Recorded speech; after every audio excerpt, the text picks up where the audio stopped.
Good evening. I believe you all know the reason we've convened this meeting. It is to discuss some of the details surrounding a NEVER event that has occurred here on the campus of the Desert Regional Health Alliance involving our patient, Mr. Kenneth Lister. In attendance, we have Sky, the nurse who was caring for Mr. Lister at the time of the event, Cynthia, the nurse manager on the unit where Mr. Lister had been admitted, Vicky, the nurse case manager who was involved in Mr. Lister's prior discharge from our facility, and Jennifer, Mr. Lister's wife, who was so gracious in her willingness to assist us at this very challenging time. Mrs. Lister, we are also very sorry for the loss of your husband. Thank you all for attending. Of course, my name is Jason, and for those of you who are not familiar, I'm the Director of Risk Management for DRHA. Before we begin, I'd like to give a basic recounting of the background of this particular event. As I understand it, Mr. Kenneth Lister had been a patient here at DRHA on more than one occasion. His medical history was significant for multiple comorbidities, including diabetes, heart failure, and cancer. Most recently, he was previously admitted to the facility after being found down at home. He spent some time in the ICU and was eventually discharged home with telemonitoring. Mr. Lister is known to also have a history of multiple admissions, a fall, and non-compliance with his medication regimen. Mr. Lister was brought back to DRHA by his wife after experiencing a syncopal episode at home. His wife reports that his oxygen saturations had been reading low via his home pulse oximeter, but that she does not believe that he was properly using his home telemonitoring equipment and that he had reported generally feeling unwell. During Mr. Lister's most recent admission, he experienced another apparent syncopal episode witnessed by his nurse, Sky, in which he fell backwards from a standing position, striking his head on the floor. He was immediately transported for an emergent CT scan of his head and neck, which was positive for acute subdural and subarachnoid hemorrhage of traumatic etiology. He was ultimately transferred to the neurological ICU for intensive monitoring and intervention, but eventually passed away as a result of his injuries. Evidence-based research clearly supports an opportunity for us to learn from Mr. Lister's case, and tonight we'll attempt to identify areas around which to formulate our quality improvement report, with the ultimate goal being the prevention of any avoidable tragedies like the one involving Mr. Lister. In my own preparation for this meeting, I discovered two articles relevant to the topic at hand and would draw your attention to the copies I furnished you. One is taken from the November 2014 issue of Professional Case Management written by Sabrina White, entitled "A Heart Failure Initiative to Reduce the Length of Stay and Readmission Rates." The other article I borrowed from the December 2013 issue of Age and Aging, in which Healy et al. Expand upon fall-related QI, entitled "Falls Prevention in Hospitals and Mental Health Units, an Extended Evaluation of the Fall Safe Quality Improvement Project." So I'll urge you to review them at your earliest convenience. And with that, I'd like to open the roundtable discussion by inviting each of you to share your own perspectives on Mr. Lister's case. Cynthia, let's begin with you.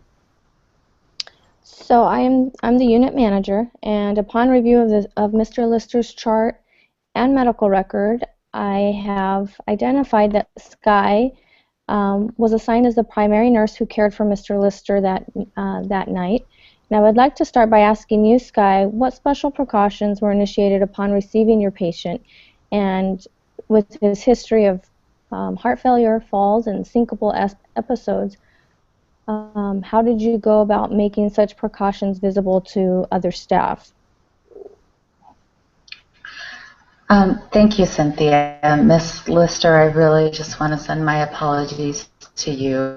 This is not something I ever hoped to see in my career, and unfortunately we did, so my thoughts are with you and for us. I want to go back to that evening and discuss kind of what happened. We had just come on shift report I went to a nearby pod to look up medications and plan out my evening for Mr. Lister and the rest of the patients that were going to be in care. I did hear a call light go off and looked up to the monitor to see that was coming from Mr.'s room, so immediately got up to assist him.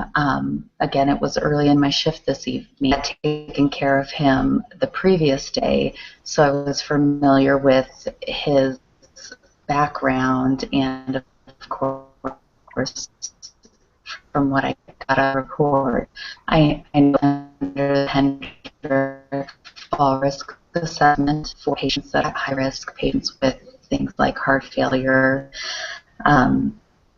cancer, diabetes, all of his conditions. And I know that he was scoring at a score of 9, which put him at a fall risk. He did have the fall alert signs on his door in his room, as well as his yellow fall risk socks in place. This particular night I went to his room and answered his light, asked him how I could assist him, and he said that he simply needed to get up to go to the restroom.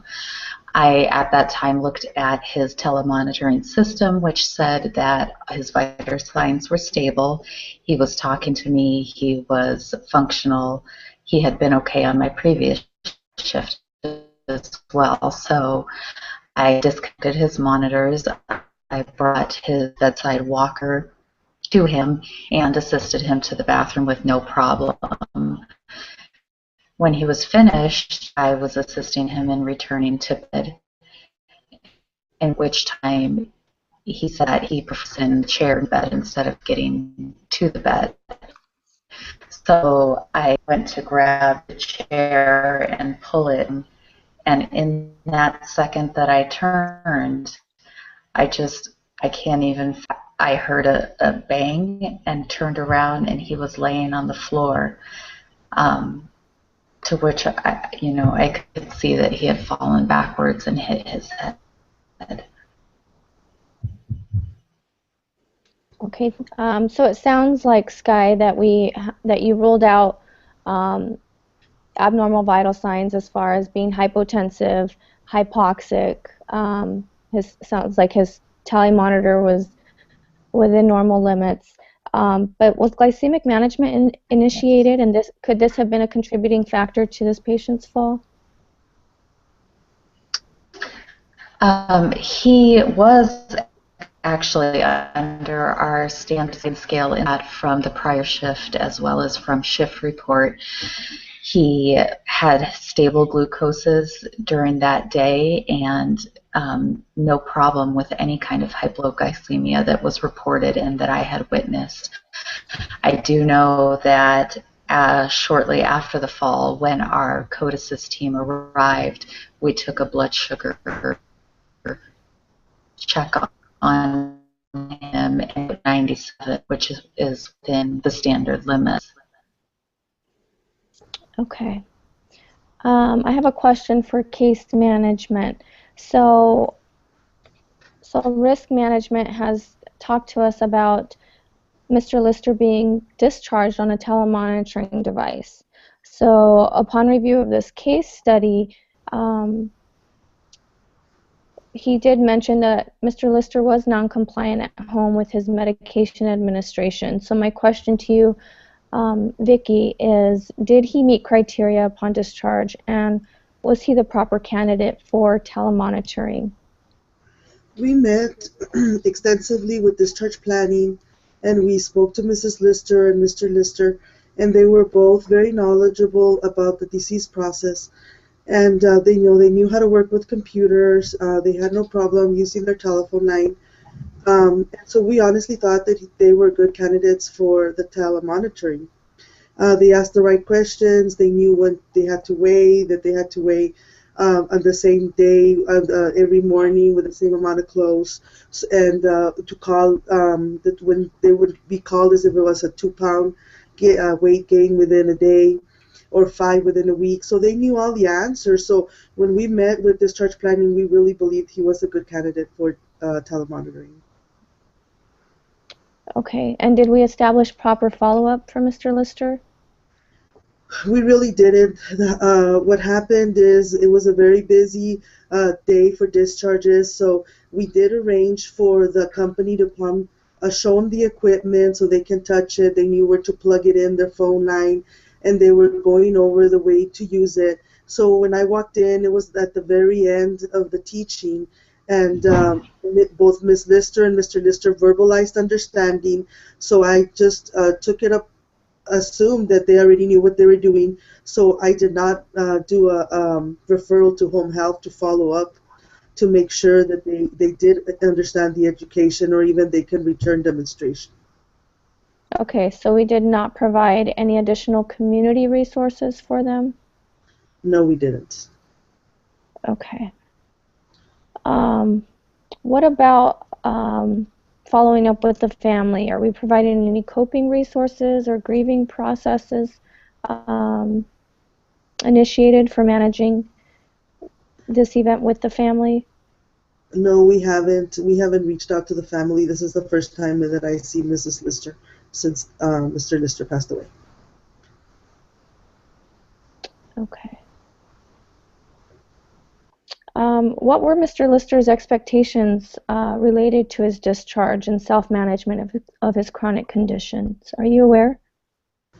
Well, part of the teaching that the telemonitors do is that they have to weigh themselves daily, and since he had the CHF, he had to check his SATs in the machine. He had to weigh himself every morning. He had to check his blood sugar, and apparently he wasn't doing it. He never did it while he was on the telemonitor. And how do we assess as a unit the knowledge of our chronically ill patients?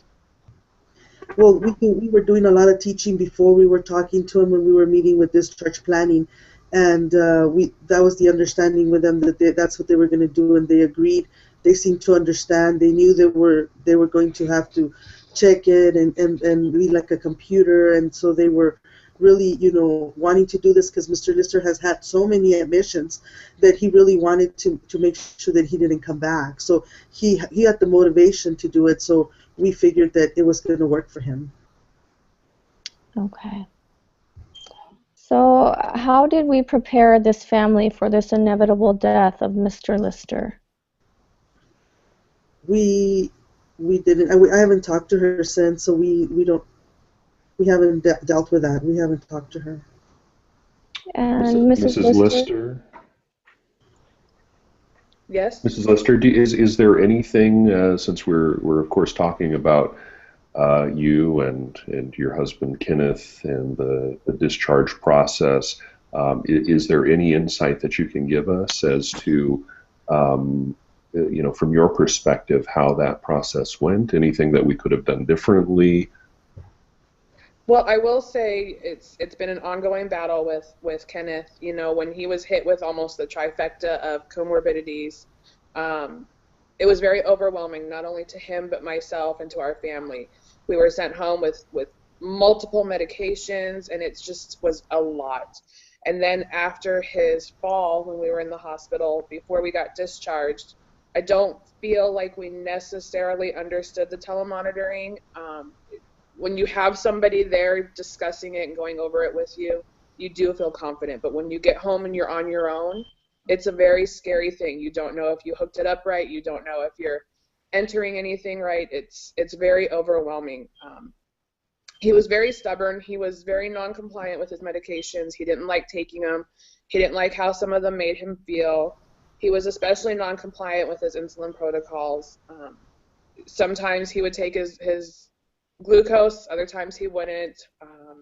Sometimes he'd eat when he took his insulin, sometimes he wouldn't. It was just a downhill battle, and there was just no winning with it. I don't know about his O2. I don't think he monitored it like he should have with the pulse oximeter. He was not sent home on oxygen, even though he was on it in the hospital. I think that might have helped with some of it. I don't understand why he had this episode, the dizziness, but I don't know. I don't understand what happened. Okay. Well, Thank you, Mrs. Lister and panel. In listening to everyone, it sounds as though we've identified some areas for improvement, specifically in the areas of discharge planning, discharge education, and fall prevention. With those areas in mind, I'll pose to the members of our clinical team the following question, and that is, what interventions will you propose to prevent this from happening again in the future?